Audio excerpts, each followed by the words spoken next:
those of you who have gardens, how many hours do you think that you've spent weeding the garden in your lifetime? And even if you don't have a garden, have you ever spent time pulling weeds? Do you enjoy it? Sometimes I do.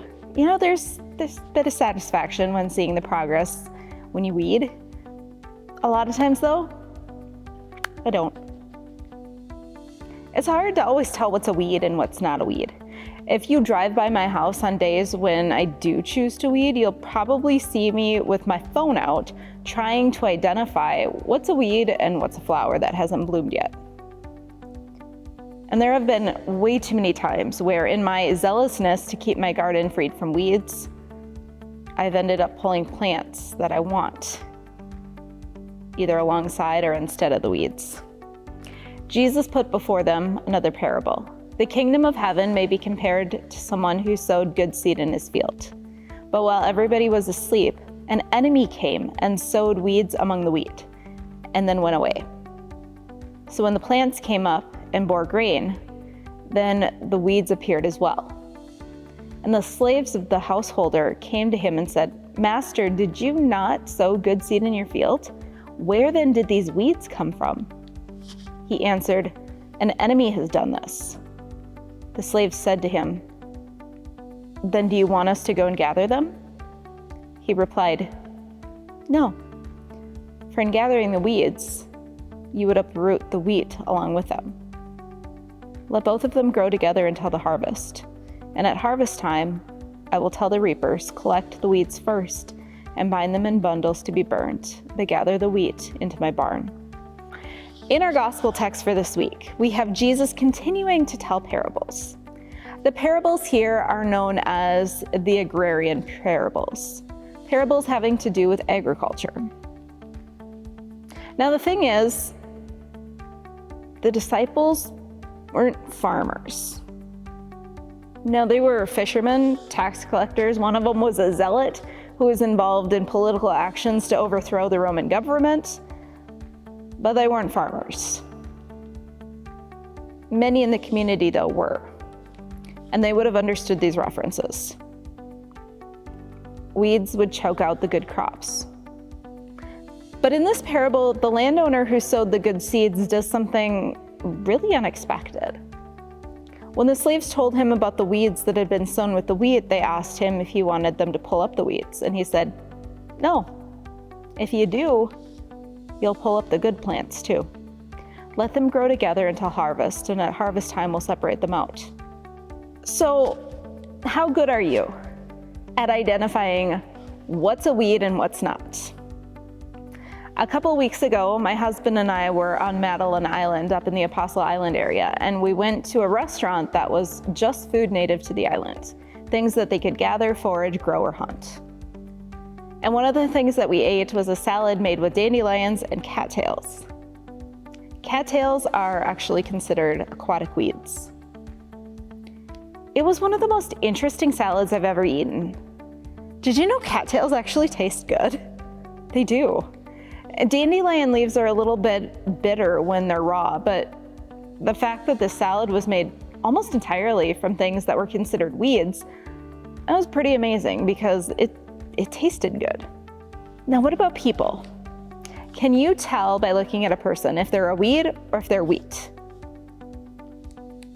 That's really what Jesus was getting to in this parable. I think many of us struggle with that. Are you a person who will take mental notes when you first meet someone, making subconscious or conscious judgments on how they look, how they walk, what they're wearing, how they talk, and what they do? Are you asking themselves if they look trustworthy, if you'll be safe with them, if you could maybe be friends with them?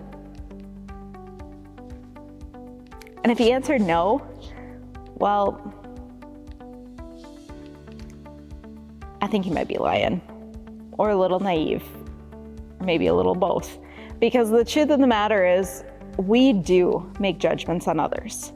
In fact, we judge others within a tenth of a second, if science is to be believed. And while those judgments can be pretty accurate, the more that we get to know a person, the more that we understand them.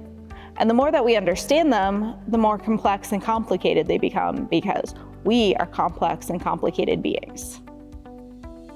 A person who on the outside looks like a weed can very well have the heart of wheat, or a heart of gold. A person who looks like a good solid piece of wheat can actually be a noxious weed in disguise. So I don't know about you, but I know that I have judged people unfairly before. And because of that, I totally agree with the landowner. Wait until harvest to make the determination, because really, are we good judges at what's a weed or not? And even if someone is acting like a weed, how do we know that they aren't contributing to God's kingdom in some way? Dandelions are considered weeds. But they make pretty darn good jelly that tastes like sunshine. They feed our pollen-loving creatures in early spring, and they are the source of many hand-picked bouquets and flower crowns. I learned that a weed that's often in my garden, purslane, is quite edible and nutritious, as long as you have the one with the clear sap, because the milky sap one is not edible.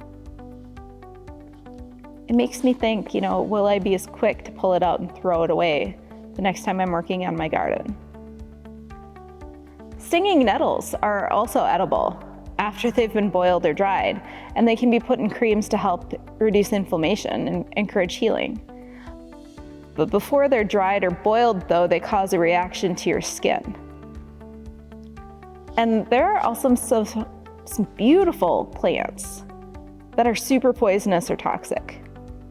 Wild parsnip, for example, it looks pretty, but don't touch it. To be honest, we're all both weeds and wheat. There's no one who is 100% good all the time. That was Jesus. And there's no one who's 100% terrible, even if we think they are. Really, who are we to judge? Who is weed and who is wheat? Because honestly, it depends on who you ask. Personally, I don't think dandelions are weeds. My husband, though, wants them nowhere near our lawn. I like asparagus. I think it tastes good. My kids don't like it. And it kind of looks like creepy green vertical snakes coming out of the ground when it's growing. We can be delicious.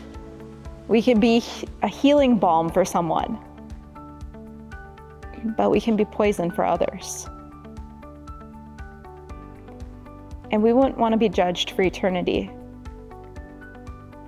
for the days that we act like a weed, like poison, versus the days that we act like wheat. Maybe God does judge us for it. Because isn't that what it says, that God is the judge at the end? But God forgives us when we act like weeds. God doesn't throw us in the fire when we mess up. And just because we might look like a weed to others, doesn't mean that God thinks we are. God created each of us and continues to meet each of us for who we are, as we are, even when we're acting like weeds. Because in God's eyes, we're wheat. Thanks be to God for that. Amen.